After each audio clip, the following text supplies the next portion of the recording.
instant, le rapprochement effectué entre juifs et chrétiens. Et quelqu'un a dit très justement que Auschwitz a été précédé par des pas d'antijudaïsme chrétien médiéval. On n'est pas arrivé à Auschwitz dans un ciel serein, il a fallu beaucoup d'enseignement du mépris. Et c'est pour cela que Jean XXIII et Julisade ont souhaité, avec le Concile Vatican II et la déclaration Nostra Aetate, bien qu'il y en ait au sein de l'Église, en haut lieu, qui veulent revenir sur ses acquis, du dialogue interreligieux, œcuménique, passer de l'enseignement du mépris, ou plus grave, l'enseignement de l'ignorance concernant le juif, à l'enseignement de l'estime. Jean-Paul II, que vous avez également connu, et certainement Jean-Marie Lustiger, qui était assis ici même il y a plus de 2 ans avec l'Institut Maïmonide pour évoquer effectivement ces relations judéo-chrétiennes, cette fraternité retrouvée. Un travail immense, vous le soulignez tout à l'heure, a été effectué entre juifs et catholiques, entre les frères aînés du monothéisme. Et qu'en est-il dans certaines églises orthodoxes d'Europe de l'Est? Vous êtes originaire d'Europe de l'Est. Je pense que vous et votre père Carole, vous devez savoir beaucoup plus que moi sur la religion orthodoxe, grecque-orthodoxe de l'Europe de l'Est. Moi, je ne vis plus là-bas, donc je sais une chose. Ils étaient antisémites de mon temps. 2 fois par an, c'était dangereux de sortir chez nous, dangereux, c'était le soir de Noël et Pâques, parce que le prêtre avait dit voilà, les Juifs ont tué le Christ, donc il faut les punir. Et on les attrapait dans la rue, on me tirait les peyotes et les papillotes. Et c'était presque, ça faisait partie de la nature. Il pleuvait l'été, il neigeait l'hiver, et on battait les Juifs 2 fois par an. Et c'est vrai, en effet, c'était l'Église. Mais j'espère que même là-bas, il y a eu une correction, un changement. Je ne suis pas sûr, mais c'est vous qui le savez mieux que moi. Maintenant, ma foi en l'humanité. Je sais de quoi l'homme est capable.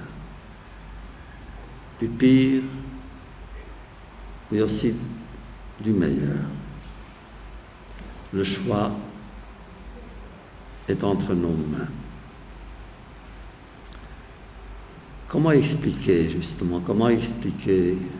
le mal et son pouvoir? J'irai plus loin.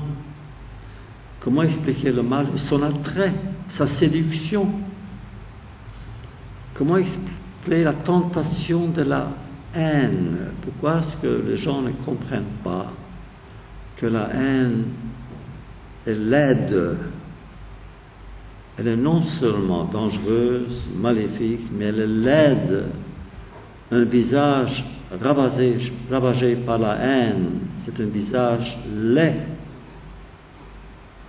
Comment expliquer alors que tant de gens s'abandonnent et se laissent séduire par la haine?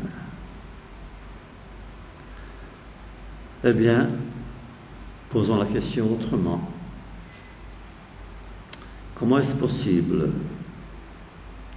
que, en ce temps-là, la culture avait connu son échec au niveau de la conscience, et permettez-moi d'envoyer ce mot au niveau de l'âme? L'un des jours les plus noirs pour moi, c'était après la guerre, déjà en Amérique, quand j'avais fait des recherches et j'avais découvert que dans ce qu'on appelle l'Einsatzkommandos, le commando du meurtre, beaucoup de ses membres étaient diplômés des universités les plus prestigieuses de l'Allemagne. Les officiers venaient de familles nobles et la plupart avaient des doctorats en médecine, en théologie, en psychologie, en art, des doctorats. Pour obtenir un doctorat d'une université allemande à l'époque, croyez-moi, n'était pas chose facile. Prenez 14 ans, 16 ans. Et moi je me disais, comment est-ce possible qu'ayant appris la grandeur de la littérature, la profondeur de la philosophie, la beauté de la musique, comment est-ce possible qu'un homme, parfois une femme, cesse ait pu donc tuer des enfants, jour après jour, alors que moi, naïvement, j'étais convaincu que la culture était un bouclier. Un être cultivé ne peut pas faire certaines choses, ne peut pas. Eh bien, ils ont montré le contraire. Comment expliquer ça? Je ne sais pas. Vraiment, je ne sais pas. Oh, il y a des théories, y compris la mienne, que ce qui manquait à l'éducation allemande, universitaire en tout cas, était l'emphase, était l'accent sur l'éthique. C'était la connaissance pure, théorique. C'est l'éthique qui manquait. En France, pour obtenir une licence de philo, de mon temps, peut-être aujourd'hui aussi, il fallait étudier pas seulement Socrate et Platon, mais aussi l'éthique. Ça faisait partie du programme. Je pense qu'en Allemagne, ce n'était pas le cas. La connaissance pure. Eh bien, la connaissance, comme disait-on en France, sans science, sans conscience, eh bien, on sait où ça mène. Autrement dit, le savoir en soi n'est pas suffisant. Aujourd'hui, nous vivons à l'âge de l'information. Jamais l'information n'a traversé si vite, pas seulement d'une personne à l'autre, d'une ville à l'autre, d'un pays à l'autre, d'un continent à l'autre, comme maintenant. Est-ce que ça a changé la condition humaine? Non, parce qu'on a oublié certains préceptes. Il faut que l'information devienne connaissance, et c'est pas pareil. Connaissance relève de la métaphysique, l'information de la machine, l'ordinateur, l'Internet. Mais même cela ne suffit pas. Il faut que la connaissance se transforme en sensibilité. Et il faut que la sensibilité devienne engagement. Dans les 4 étapes qu'aujourd'hui, je pense, notre génération devrait enseigner dans toutes les écoles du monde pour que le monde soit plus accueillant.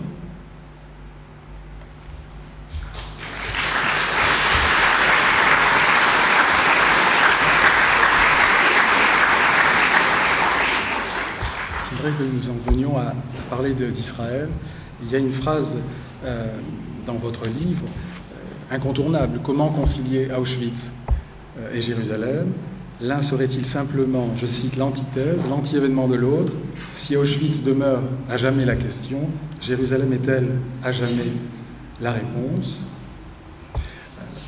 Effectivement, concernant Jérusalem, page 67, l'expérience de Jérusalem est trop puissante. Il est vrai qu'il y a une lourdeur mémorielle dans une ville triplement sainte. Pour un juif, vivre en Israël est un privilège, celui de retourner chez soi. Encore sur Jérusalem, après le procès Sonderberg, le patron et ami Paul de Yedidia lui propose d'être un envoyé spécial en Israël. Le choix fut l'Europe ou Israël. Et il a suivi en cela son grand-père qui lui disait « Vas-y comme ambassadeur, comme un représentant personnel et familial, rappelle-toi bien, comme mon père et le sien, je vis avec le sentiment d'avoir vécu à Jérusalem. Je tiens à y retourner avec toi, par toi. J'ai prié devant le mur, je souhaite le revoir par tes yeux. Ne l'oublie pas. Il faut que ma mémoire et la tienne se fondent dans la sienne. » Il est vrai que vous, Elie Wiesel, vous avez vécu les 2 tournants majeurs de l'histoire du peuple juif depuis sans doute 1492 et l'expulsion des Juifs d'Espagne. Vous avez vécu effectivement l'inénarrable Auschwitz et la résurrection de l'État d'Israël. D'ailleurs, je crois qu'on vous a proposé d'être président de l'État d'Israël et vous avez refusé. Non pas parce que vous ne parlez pas hébreu, mais parce que vous n'y vivez pas.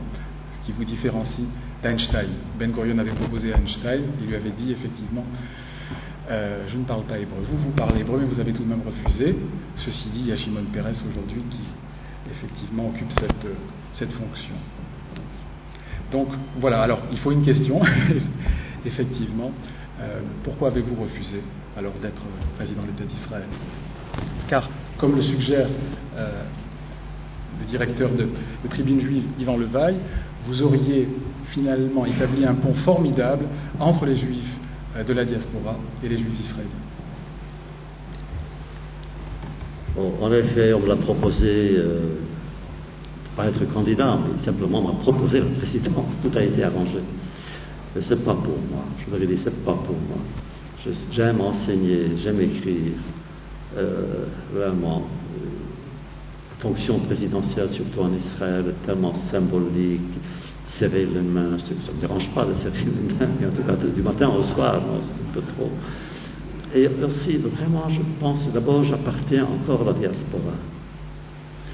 Vous savez, vous dites 1492, même dans mon adolescence, avant donc la guerre, moi je lisais beaucoup sur la situation des Juifs en Andalousie, en Espagne, beaucoup, parce que je me sentais proche de ces communautés-là au pluriel. Et maintenant encore, j'ai dit non.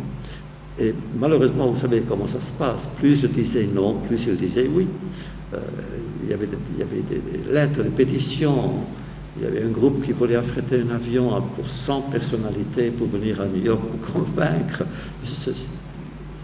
À un certain moment, c'était trop, je ne pouvais plus travailler. Je suis allé en Israël parce qu'il y avait une conférence Yad Vashem, je devais y aller. Il y avait une grande couverture des médias, toutes les télévisions. Et finalement, un journaliste me demande pourquoi avez-vous refusé ce grand honneur.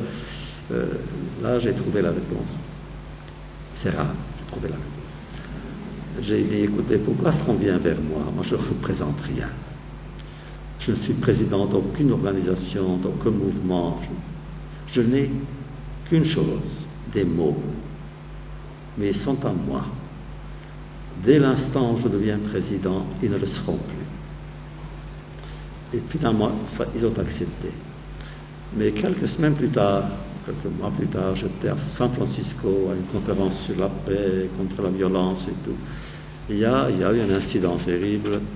Il y a un jeune étudiant négationniste, on a découvert plus tard, qui m'a attaqué, qui voulait me kidnapper pour me forcer à admettre que l'Holocauste n'a pas eu lieu, etc. Le lendemain, ça a apparu dans la presse, téléphone du Premier ministre israélien qui me dit, tu vois, si tu avais accepté la présidence, ça ne serait pas arrivé parce que nos services de sécurité t'auraient protégé. Bon. En effet, mais quand même.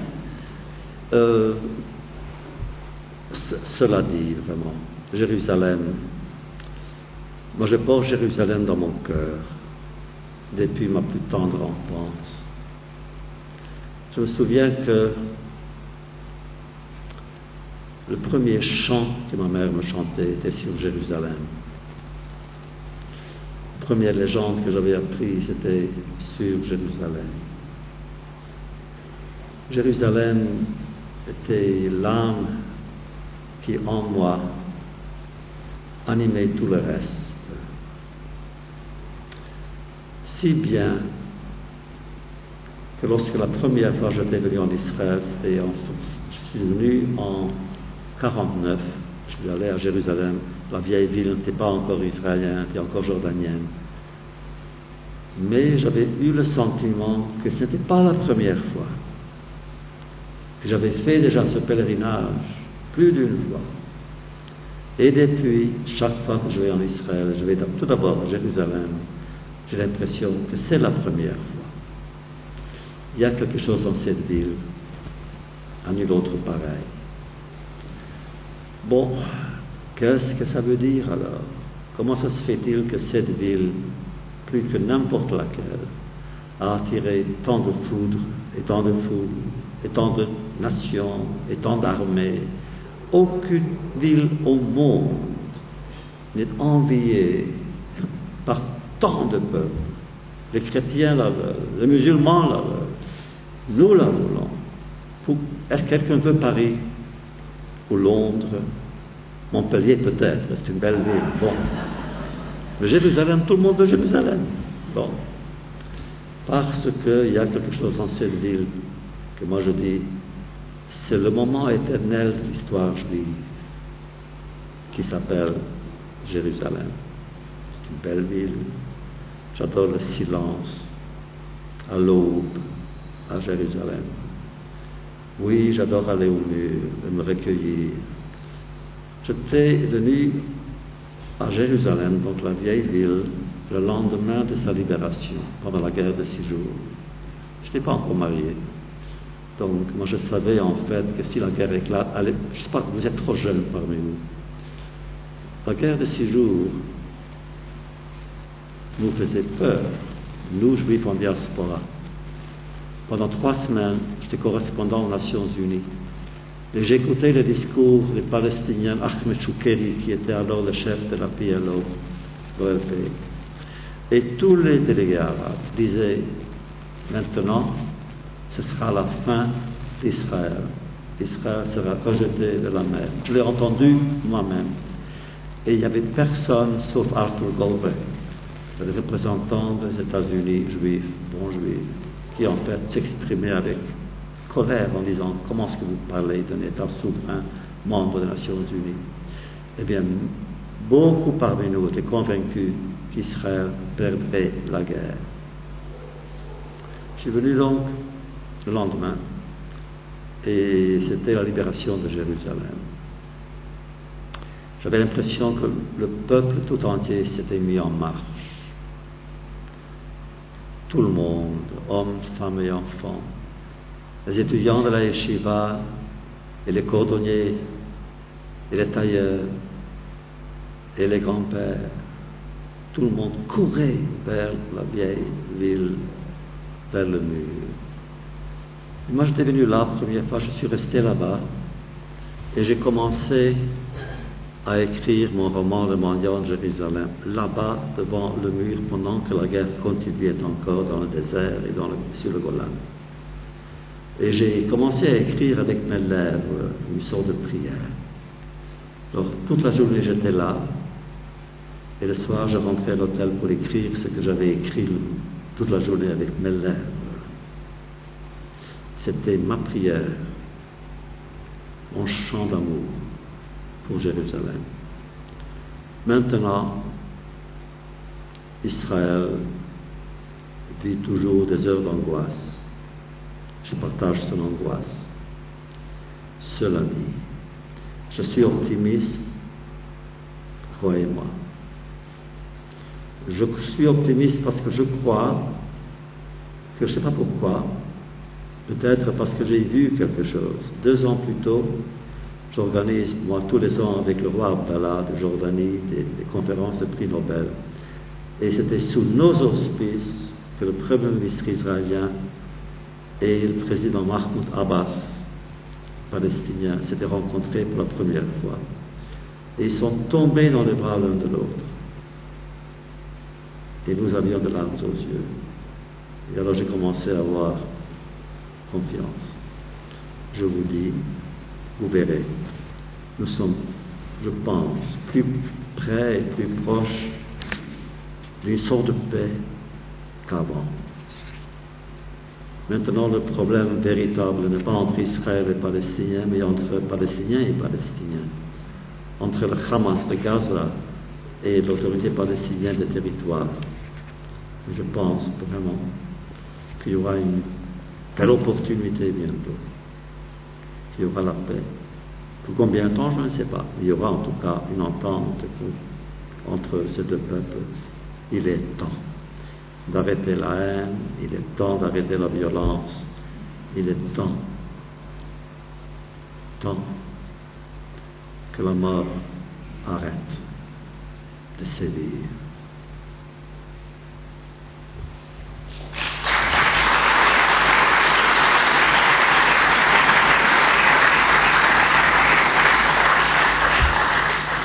Effectivement, dans la société palestinienne, comme dans la société arabe musulmane du Moyen-Orient, il y a un choix qui se présente, conjuguer un islam rigoriste, ou plutôt un islam plus éclairée. Concernant le conflit israélo-palestinien, Yedidia dit une phrase qui pourrait en partie seulement, bien évidemment, résumer cette inextricable et douloureuse guerre, conflit.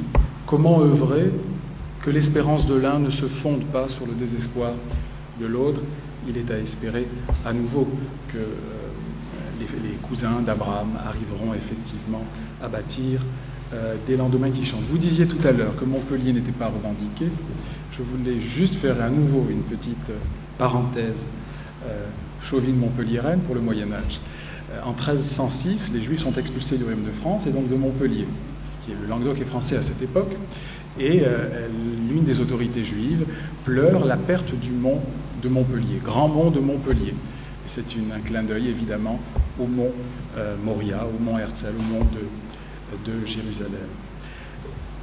L'une des figures marquantes de cet ouvrage, c'est le grand-père, bien évidemment, mais pas seulement. Vous avez aussi des références, Kalonimus ben Adret, et là encore, on y voit effectivement un souvenir de ces grandes autorités de la provinciale Languedoc-Provence et aussi catalane. Shlomo ben Adret est l'autorité juive rabbinique catalane qui a été appelée par le rabbi Abba Mari de Lunel lors des controverses autour de Maïmonide, autour de ses écrits, en tout cas contre la philosophie surtout, dans les années 1300.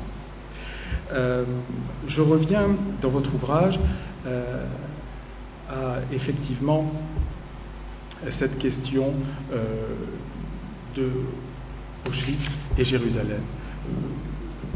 Si Auschwitz demeure à jamais la question, Jérusalem est-elle à jamais la réponse? Souvent on perçoit dans des livres, dans des articles, un lien de cause à effet entre la Shoah et Israël. Est-ce que vous l'établissez effectivement, ce lien?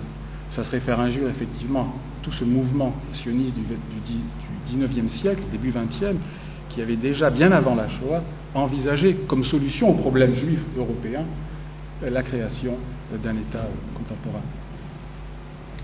Non, je dis c'est une réponse, mais ce n'est pas la réponse à la question. C'est la réponse peut-être à l'existence, mais non pas à la question. La question Auschwitz restera la question à laquelle il n'y a pas de réponse. Si c'était la réponse, ce serait terrible. Ce serait terrible de penser ou de dire qu'il a fallu 6 millions de Juifs morts pour que l'État d'Israël naisse. C'est terrible, comme poids, comme fardeau qu'on mettrait sur chaque enfant d'Israël. Non, je ne suis pas d'accord. Ni théologiquement, ni historiquement, je ne suis pas d'accord. Je pense qu'il s'agit de deux mystères. Celui donc du mal qui est Auschwitz et celui qui n'est pas le mal, mais qui est autre chose, qui est le sens de la survie, le mystère de la survie du peuple juif, qui est Jérusalem. Mais en vérité, je ne veux pas qu'il y ait une relation de cause à effet entre les deux. Parfois j'entends des orateurs qui disent oui, c'est l'Israël, c'est la réponse à Auschwitz. Non, je dis non, je ne veux pas de cette réponse-là. Bon, tout ça, bien sûr, c'est personnel. Mais si quelqu'un d'autre a un autre avis, je le respecte aussi. Mais moi, en tout cas, je ne veux pas. Et vous me direz, vous ne voulez pas, mais c'est comme ça. Bon, tant pis.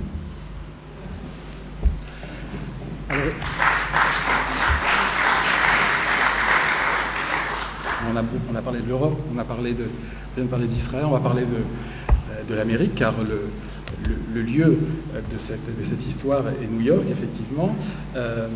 Page 132, il y a la conversation entre deux couples, Yedidia, sa femme, et un autre couple, concernant la politique de l'administration américaine. Alors, je cite, la politique de l'administration américaine, détestable. Le monde entier est contre nous, il suffit d'aller en Europe pour s'en rendre compte. C'est ce que vous avez constaté, Elie Wiesel, lors de vos multiples voyages en Europe. C'est aussi l'occasion pour nous de dire un mot sur les prochaines échéances américaines concernant Obama ou McCain.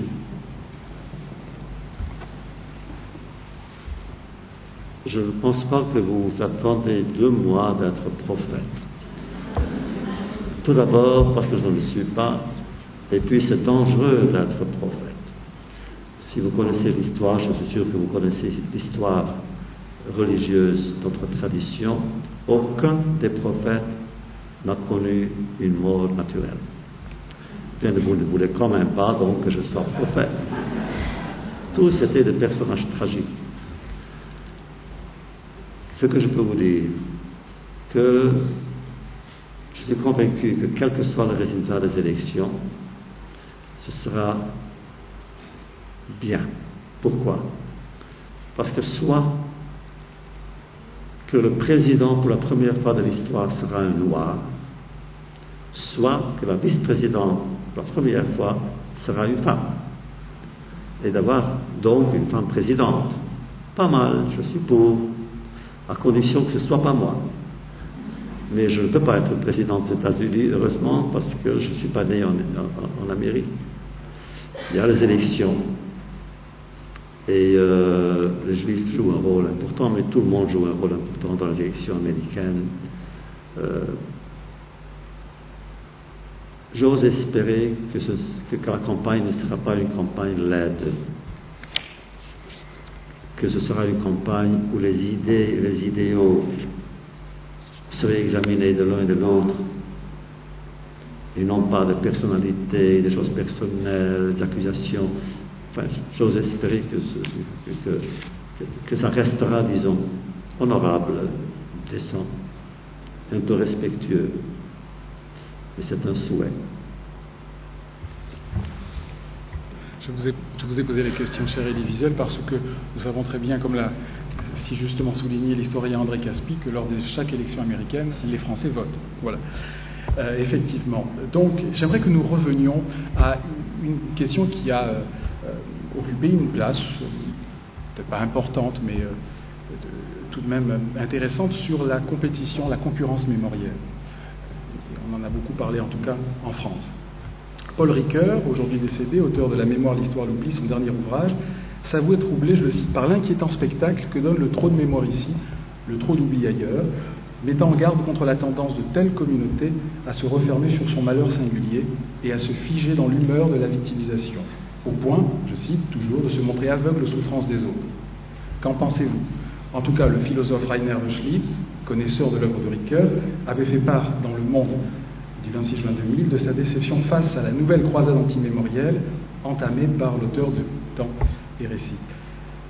Je rappelle, vous, Elie Wiesel, que vous avez toujours soutenu effectivement les peuples opprimés de par le monde. Si c'est peut-être trop compliqué, on va simplifier. Je vous pose une autre question. Dire trop de Shoah n'équivaut-il pas à dire, effectivement, enfin à avouer que l'on n'a rien compris à la Shoah, étant entendu que c'est d'abord l'homme que l'on a tué à Auschwitz? On a un petit peu l'impression, pour aller vite, à chacun sa Shoah finalement. En 1978, le président Jimmy Carter m'a nommé président de la commission présidentielle pour justement venir avec des idées comment mémorialiser donc la Shoah. Et alors, j'ai eu une grande commission, on a travaillé, on a fait des voyages, des pèlerinages et tout. Mon idée là-dessus était très simple. Ce qu'on appelle si pauvrement qu'il n'y a pas d'autre mot, l'Holocauste, parce que même Shoah n'est pas le mot qu'il faut. Shoah dans la Bible est simplement une catastrophe, mais pas une catastrophe de ces dimensions-là. Donc, il n'y a pas de mot. En vérité, il n'y a pas de mot. Donc, on l'appelle pauvrement. Est une tragédie juive, mais avec des implications et des implications universelles. Je disais, je ne dis pas que toutes les victimes étaient juives, mais je dis que seuls tous les Juifs étaient des victimes. Bien sûr, il y avait d'autres nations qui ont subi l'oppression, les affres de l'occupation. Bien sûr, ce qu'ils ont fait même en France, ce qu'ils ont fait en Ukraine, en Russie, ce qu'ils ont fait, c'était terrible, terrifiant. Et eux aussi ont le droit qu'on se souvienne de leur martyr. Je dis quand même, il y a une différence ontologique. Les Juifs, tous étaient condamnés, tous. On dit, si vous voulez, n'est-ce pas, c'est une parole. Pour un juif, le certificat de naissance devenait le certificat de mort. Condamnation à mort. Aucun autre peuple n'avait ce destin-là. Bien sûr, il y avait des tziganes. Oui, moi je me souviens de la nuit où tous les tziganes ont été anéantis à Auschwitz. Bien sûr, il y avait des Français, des résistants de tous les pays. Tout ça, c'est vrai. C'est vrai que les Slaves ont été aussi opprimés, persécutés, assassinés. Mais seul le peuple juif avait donc cette condamnation totale. Hitler voulait anéantir jusqu'au dernier juif de la planète. Et ça ne s'appliquait à aucun autre groupe humain ou social. Je répète, moi je pense que nous devons donner l'exemple de nous souvenir bien sûr d'abord de notre peuple, mais ça n'exclut pas les autres communautés. Tous ceux qui ont souffert, tous ceux qui sont morts, leur mémoire doit être maintenue vivante dans la nôtre.